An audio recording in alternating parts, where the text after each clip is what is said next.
from the perspective naman ngayon nung kumakandidato, no, nung tumatakbo for presidente, pagka may nakuha ka dito sa Pilipinas na endorsement ng mayor, ng any kind of local politician on the local level, what does that mean for your campaign? Of course, hindi pare-pareho, no? Depende sa anong mga locations ang pinag-usapan natin.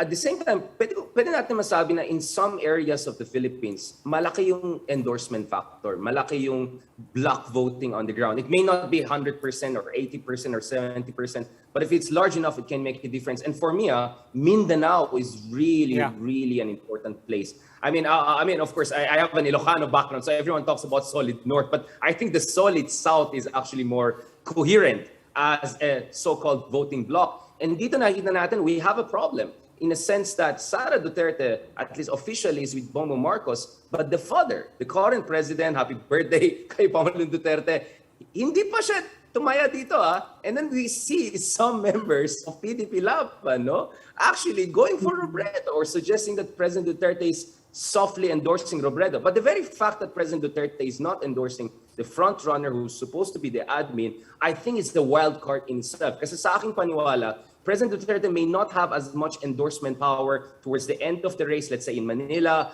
in Luzon, in Visayas, but I think in Mindanao, President Duterte can still make a big difference. If ever he goes with someone who is not part of the unit team, but rather from the other side. And President Duterte is a very unpredictable person. So I won't rule out some interesting, let's say, April surprise, the same way na meron tayong October surprise sa American elections. But again, these are all speculative.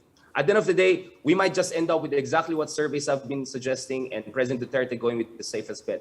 But I think at this point, there's a lot of fluidity that makes this race suddenly very exciting. Kasi I think earlier this year, medyo parang hindi ganun ka-competitive, hindi ganun ka-exciting yung race. But now suddenly, parang iba yung... I want to take your, your take focusing on the developments in Mindanao over the weekend. Particularly nangyari dito sa Misamis, Congresswoman Juliet Uy used to be really supporting the BBM, officially now shifting to Lenny, along with, if the reports are accurate, along with at least 11 incumbent mayoral candidates. Alongside that, you look at CDO, rival candidates, both endorsing. You have Oscar Moreno, you have Rufus Rodriguez.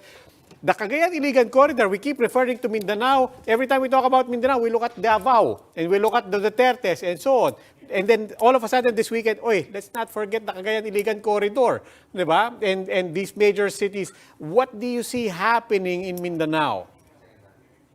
Well, dito rin nakikita natin na within the so-called solid South, there are actually internal rivalries and all. We already saw that a little bit with Alvarez and Stara back in the day.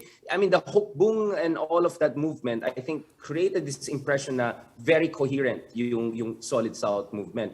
But I think Mindanao overall is solidly behind the Dutertes. So Sara, that's why I think she can hold on to her very strong numbers in Mindanao.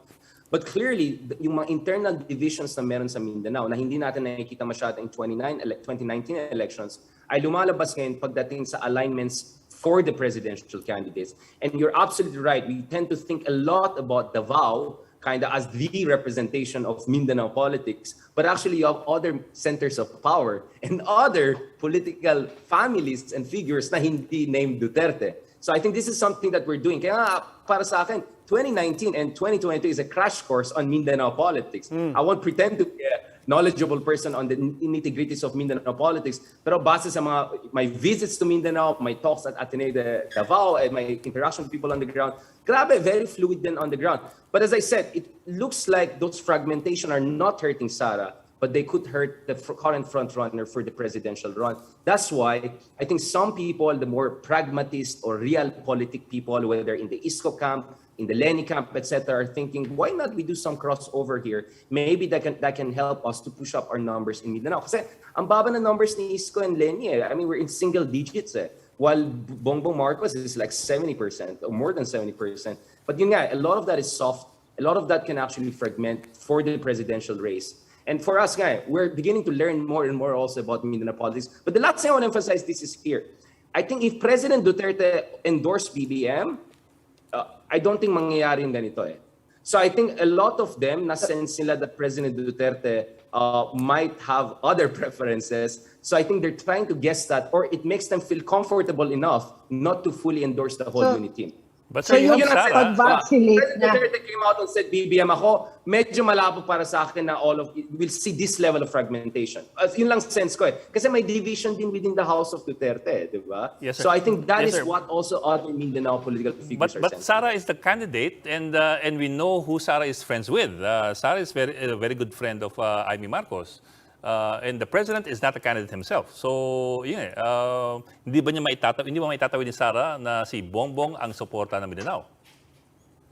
Well, I mean, let's put it this way. I mean, one of the things that I've been emphasizing over the past year or so is that I think, yes, some say there's a Duterte Marcos axis and all of that, but let's not forget there's going to be also rivalry here, right? I mean, and I think both sides know there's a rivalry here. And alam natin, if Sara ran for the president, most likely Bongbong wouldn't have run.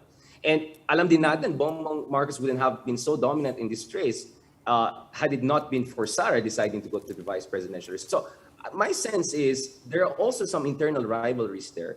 Not to mention, I think President Duterte also, a few months ago in one of his interviews with one of the YouTubers, right? Minention niya na he felt his daughter was kind of cajoled and coaxed into not running. So medyo may resentment din si Pangulong Duterte mukhang saan nangyari dito sa final lineup of unit team. So that's what I'm saying. I think a lot of politicians in Mindanao, among others, are looking at those internal tensions, and based on that, they feel comfortable enough to go in other direction. And at the same time, I'm not sure Sara Duterte has strongly come out and condemned these alternatives. Now, ayoko yung isa, Rosa na yan, dito talaga ako 100% kay Bongbong Marcos. I'm not sure, maybe it has happened, but I haven't seen that. So I think there's some signals being sent that bukas kami in terms of crossover endorsements.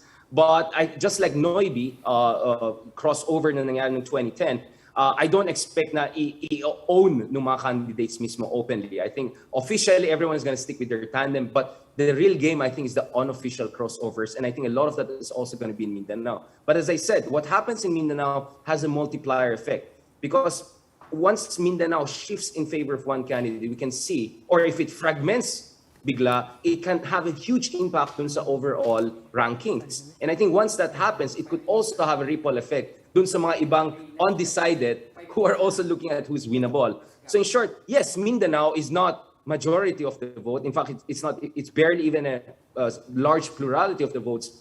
But because of its coherence behind Duterte's, but non-coherence behind the presidential candidates, could have a multiplier effect, a ripple effect that could, cascade across the country. Kaya nga, lahat kami ngayon nakatutok dyan sa Mindanao eh. At saka, anong gagawin ni Pangulong Duterte? And his non-endorsement so far, I think, also speaks a lot. paano kung i-endorse ni President Duterte si Bongbong Marcos? Gaano kalakas ang endorsement power na yun?